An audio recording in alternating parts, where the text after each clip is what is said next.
ವಿಶ್ವದ ಅತಿ ಎತ್ತರದ ರೈಲ್ವೆ ಬ್ರಿಡ್ಜ್ ಎಂಬ ಹೆಗ್ಗಳಿಕೆಗೆ ಪಾತ್ರವಾಗಲು ಸಜ್ಜಾಗಿರ್ತಕ್ಕಂಥ ಜಮ್ಮು ಕಾಶ್ಮೀರದ ಚೆನಾಬ್ ನದಿಗೆ ಅಡ್ಡಲಾಗಿ ಕಟ್ಟಲಾಗಿರುವ ರೈಲ್ವೆ ಬ್ರಿಡ್ಜ್ ಮೇಲೆ ಇಂದು ಭಾರತೀಯ ರೈಲ್ವೆ ಪರೀಕ್ಷಾರ್ಥವಾಗಿ ರೈಲನ್ನು ಓಡಿಸಿದೆ.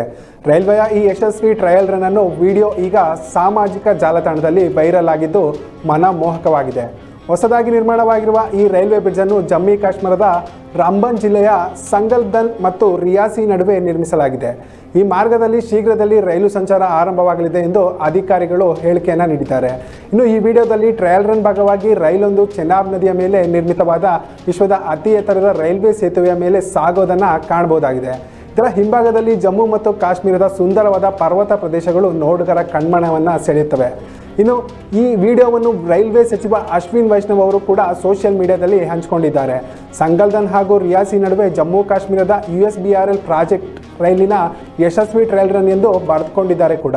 ಇನ್ನು ಈ ಸೇತುವೆಯ ಚೆನಾಬ್ ನದಿಯ ಮೇಲೆ 359 ಮೀಟರ್ ಎತ್ತರದಲ್ಲಿದ್ದು ನಿರ್ಮಿಸಿದ ಇಂಜಿನಿಯರಿಂಗ್ಗೆ ಅದ್ಭುತವಾದ ಒಂದು ಕೌಶಲ್ಯತೆಯನ್ನು ವ್ಯಕ್ತಪಡಿಸಿದ್ದಾರೆ. ಇನ್ನು ಪ್ಯಾರಿಸ್ನ ಐಫೆಲ್ ಟವರ್ಗಿಂತ ಸುಮಾರು 35 ಮೀಟರ್ ಎತ್ತರವಾಗಿದೆ ಈ ರೈಲ್ವೆ ಬ್ರಿಡ್ಜ್. ಇದನ್ನು ಉಧಂಪುರ್ ಶ್ರೀನಗರ್ ಬಾರಾಮುಲ್ಲಾ ರೈಲ್ ಲಿಂಕ್ ಯೋಜನೆಯಡಿಯಲ್ಲಿ ನಿರ್ಮಿಸಲಾಗಿದ್ದು ವರ್ಷಾಂತ್ಯದಲ್ಲಿ ಈ ಯೋಜನೆ ಪೂರ್ಣಗೊಳ್ಳಲಿದೆ.